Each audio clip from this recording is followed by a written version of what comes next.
ಕರ್ನಾಟಕದ ಒಂದು ಪುಟ್ಟ ಹಳ್ಳಿಯಲ್ಲಿ ರಾಮಯ್ಯ ಎಂಬ ರೈತ ತನ್ನ ಪತ್ನಿ ಗೌರಿ ಮತ್ತು ಇಬ್ಬರು ಮಕ್ಕಳೊಂದಿಗೆ ವಾಸಿಸುತ್ತಿದ್ದನು. ಅವರ ಜೀವನ ತುಂಬಾ ಸರಳವಾಗಿತ್ತು. ಹೊಲದಲ್ಲಿ ಬೆಳೆದ ಬೆಳೆಯೇ ಅವರ ಬದುಕಿನ ಆಧಾರವಾಗಿತ್ತು. ಪ್ರತಿ ಬೆಳಿಗ್ಗೆ ಸೂರ್ಯೋದಯಕ್ಕೂ ಮುನ್ನ ಎದ್ದು ರಾಮಯ್ಯ ಹೊಲಕ್ಕೆ ಹೋಗುತ್ತಿದ್ದನು. ಗೌರಿ ಮನೆಯಲ್ಲಿ ಅನ್ನಪೂರ್ಣೇಶ್ವರಿ ದೇವಿಯ ಮುಂದೆ ದೀಪ ಹಚ್ಚಿ, ತಾಯಿ, ನಮ್ಮ ಮನೆಯಲ್ಲಿ ಅನ್ನದ ಕೊರತೆ ಬಾರದಿರಲಿ. ನಮ್ಮ ಹೊಟ್ಟೆಯಷ್ಟೇ ಅಲ್ಲ, ನಮ್ಮ ಮನೆಗೆ ಬರುವವರ ಹೊಟ್ಟೆಯೂ ತುಂಬಲಿ ಎಂದು ಭಕ್ತಿಯಿಂದ ಪ್ರಾರ್ಥಿಸುತ್ತಿದ್ದಳು. ಆ ಹಳ್ಳಿಯಲ್ಲಿ ಒಂದು ಹಳೆಯ ಅನ್ನಪೂರ್ಣೇಶ್ವರಿ ದೇವಾಲಯವಿತ್ತು.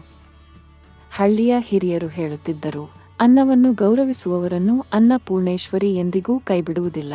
ಅನ್ನವನ್ನು ವ್ಯರ್ಥ ಮಾಡುವವರು ನಿಧಾನವಾಗಿ ಸುಖವನ್ನು ಕಳೆದುಕೊಳ್ಳುತ್ತಾರೆ. ರಾಮಯ್ಯ ಈ ಮಾತನ್ನು ಜೀವನದ ನಿಯಮವನ್ನೇ ಮಾಡಿಕೊಂಡಿದ್ದನು. ಊಟ ಮಾಡುವ ಮುನ್ನ ಒಂದು ಅಕ್ಕಿಯ ಕಾಳು ಕೂಡ ನೆಲಕ್ಕೆ ಬೀಳದಂತೆ ನೋಡಿಕೊಳ್ಳುತ್ತಿದ್ದನು. ಊಟದ ನಂತರ ಉಳಿದ ಅನ್ನವನ್ನು ಹಕ್ಕಿಗಳಿಗೆ, ಗೋವುಗಳಿಗೆ ಅಥವಾ ಅಗತ್ಯವಿರುವವರಿಗೆ ನೀಡುತ್ತಿದ್ದನು. ಆದರೆ ಒಂದು ವರ್ಷ ಪ್ರಕೃತಿ ಕೋಪಗೊಂಡಿತು. ಮಳೆ ಬರಲೇ ಇಲ್ಲ. ಬಾವಿಗಳು ಒಣಗಿದವು. ಹೊಲಗಳು ಬಿರುಕು ಬಿಟ್ಟವು. ಹಸಿರು ಹೊಲಗಳು ಬತ್ತಿದ ನೆಲವಾಗಿ ಮಾರ್ಪಟ್ಟವು. ರೈತರ ಕಣ್ಣಲ್ಲಿ ಕಣ್ಣೀರು ತುಂಬಿತು. ಸಾಲದ ಹೊರೆ ಹೆಚ್ಚಾಯಿತು.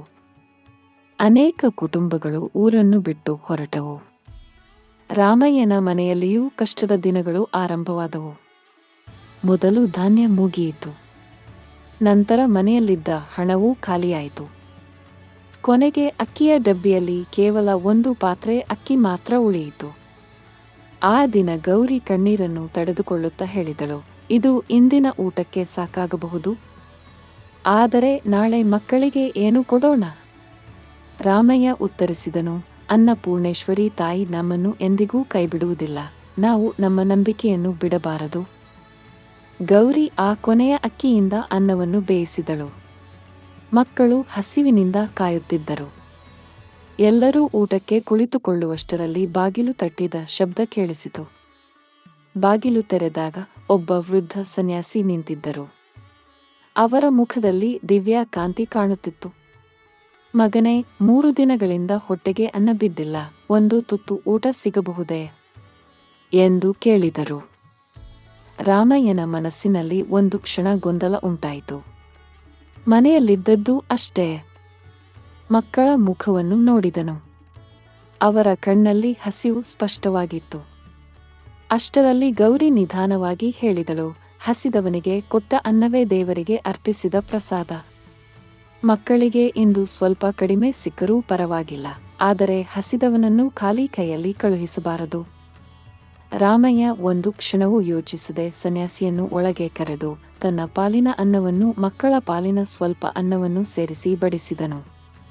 ಸನ್ಯಾಸಿ ಸಂತೋಷದಿಂದ ಊಟ ಮಾಡಿ, ನಿಮ್ಮ ಮನೆಯಲ್ಲಿ ಅನ್ನದ ಪಾತ್ರೆ ಎಂದಿಗೂ ಖಾಲಿಯಾಗದಿರಲಿ. ನಿಮ್ಮ ಹೃದಯದಲ್ಲಿರುವ ದಯೆ ನಿಜವಾದ ಸಂಪತ್ತು.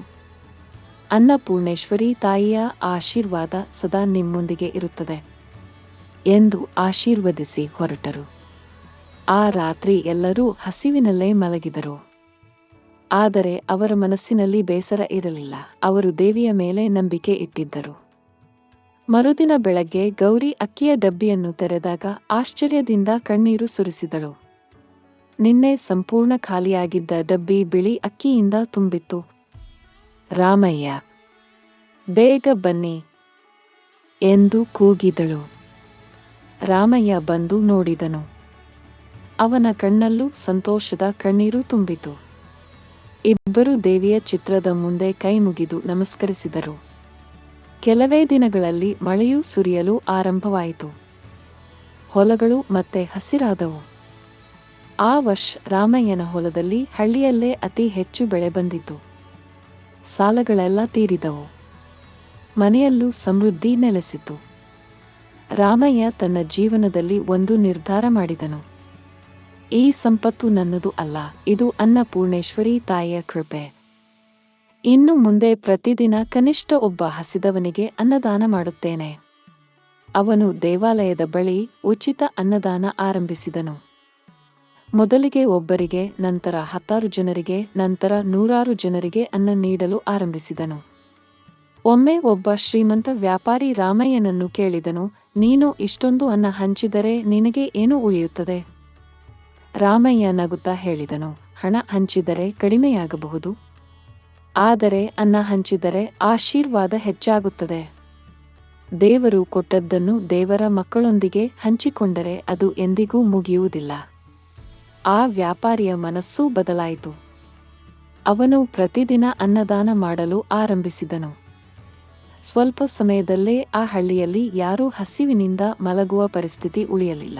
ಪ್ರತಿಯೊಂದು ಮನೆಯಲ್ಲೂ ಊಟ ಮಾಡುವ ಮೊದಲು ಒಂದು ಮಾತು ಕೇಳಿಸತೊಡಗಿತು, ಅನ್ನಂ ಪರಬ್ರಹ್ಮ ಸ್ವರೂಪಂ. ಹಳ್ಳಿಯ ಮಕ್ಕಳು ಅನ್ನದ ಕಾಳನ್ನು ನೆಲಕ್ಕೆ ಬೀಳದಂತೆ ಜಾಗರೂಕರಾದರು. ರೈತರನ್ನು ಗೌರವಿಸಲು ಕಲಿತರು. ಉಳಿದ ಅನ್ನವನ್ನು ವ್ಯರ್ಥ ಮಾಡದೆ ಅಗತ್ಯವಿರುವವರಿಗೆ ನೀಡಲು ಆರಂಭಿಸಿದರು. ಅನೇಕ ವರ್ಷಗಳ ನಂತರ ಒಬ್ಬ ವೃದ್ಧ ಸಾಧು ಮತ್ತೆ ಆ ಹಳ್ಳಿಗೆ ಬಂದರು. ರಾಮಯ್ಯ ಅವರನ್ನು ಗುರುತಿಸಿದನು. ಅವರ ಪಾದಗಳಿಗೆ ಬಿದ್ದನು. ಸಾಧು ಮುಗುಳ್ನಗುತ್ತಾ ಹೇಳಿದರು, ರಾಮಯ್ಯ, ಆ ದಿನ ನಿನ್ನನ್ನು ಪರೀಕ್ಷಿಸಲು ಬಂದವನು ನಾನು ಅಲ್ಲ. ನಿನ್ನ ಮನೆಯ ಬಾಗಿಲಿಗೆ ಬಂದದ್ದು ಅನ್ನಪೂರ್ಣೇಶ್ವರಿ ತಾಯಿಯ ಕರುಣೆ. ನೀನು ಅನ್ನವನ್ನು ದೇವರ ರೂಪವೆಂದು ಕಂಡೆ. ಅದಕ್ಕಾಗಿಯೇ ದೇವಿ ನಿನ್ನ ಮನೆಯನ್ನು ಆಶೀರ್ವದಿಸಿದಳು. ಅಷ್ಟರಲ್ಲಿ ಸಾಧು ಕಾಣೆಯಾದರು. ದೇವಾಲಯದ ಗಂಟೆ ಸ್ವಯಂ ಮೊಳಗತೊಡಗಿತು. ಎಲ್ಲರ ಕಣ್ಣಲ್ಲೂ ಭಕ್ತಿಯ ಕಣ್ಣೀರು ತುಂಬಿತು. ಆ ದಿನದಿಂದ ಆ ಹಳ್ಳಿ ಅನ್ನಪೂರ್ಣೆಯ ಕೃಪೆಯ ಹಳ್ಳಿ ಎಂದು ಪ್ರಸಿದ್ಧಿಯಾಯಿತು. ಎಲ್ಲರಿಗೂ ರಾಮಯ್ಯ ಒಂದು ಮಾತು ಹೇಳಿದರು, ಅನ್ನವನ್ನು ವ್ಯರ್ಥ ಮಾಡಬೇಡಿ. ಒಂದು ತುತ್ತು ಅನ್ನಕ್ಕಾಗಿ ಲಕ್ಷಾಂತರ ರೈತರು ಬೆವರು ಸುರಿಸುತ್ತಾರೆ. ಹಸಿದವನಿಗೆ ಅನ್ನ ನೀಡುವುದು ದೇವರ ಪೂಜೆಯಷ್ಟೇ ಪವಿತ್ರ. ಅನ್ನಪೂರ್ಣೇಶ್ವರಿ ದೇವಿಯನ್ನು ಭಕ್ತಿಯಿಂದ ಸ್ಮರಿಸುವ ಮನೆಯಲ್ಲಿ ಪ್ರೀತಿ, ಕರುಣೆ, ಸಮೃದ್ಧಿ ಮತ್ತು ಸಂತೋಷ ಸದಾ ನೆಲೆಸಿರುತ್ತವೆ. ಅನ್ನವೇ ಪರಬ್ರಹ್ಮ, ಅನ್ನದಾನವೇ ಶ್ರೇಷ್ಠ ದಾನ. ಅನ್ನಪೂರ್ಣೇಶ್ವರಿಯ ಕೃಪೆ ಇರುವ ಮನೆಯಲ್ಲಿ ಹಸಿವು ಮತ್ತು ಕೊರತೆಗೆ ಸ್ಥಾನವಿಲ್ಲ ಎಂದರು. ಆಗ ಎಲ್ಲರೂ ನಮೋ ಅನ್ನಪೂರ್ಣೇಶ್ವರಿ ಎಂದು ಘೋಷಣೆ ಕೂಗಿ ದೇವಿಯ ದರ್ಶನಕ್ಕಾಗಿ ಹೊರನಾಡಿಗೆ ಹೊರಟರು.